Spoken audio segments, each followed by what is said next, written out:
بسم اللہ الرحمن الرحیم۔ مبارک کلمات جنہیں رسول اللہ صلی اللہ علیہ وآلہ وسلم نے آسمانوں اور زمین کی کنجیاں قرار دیا۔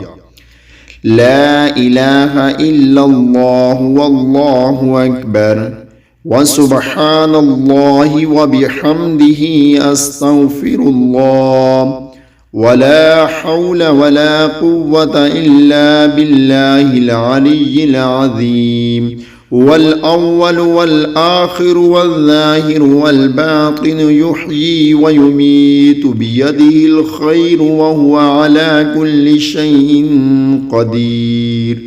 فضیلت: صالحین کے ارشاد کا خلاصہ ہے، جو شخص صبح و شام 10 بار پڑھ لے اس کا دامن مرادوں سے بھر جائے گا۔ سبحان اللہ۔ اللہ تعالیٰ سے دعا ہے کہ اللہ تعالیٰ ہم سب کو اس پر عمل کرنے کی توفیق عطا فرمائے۔ آمین۔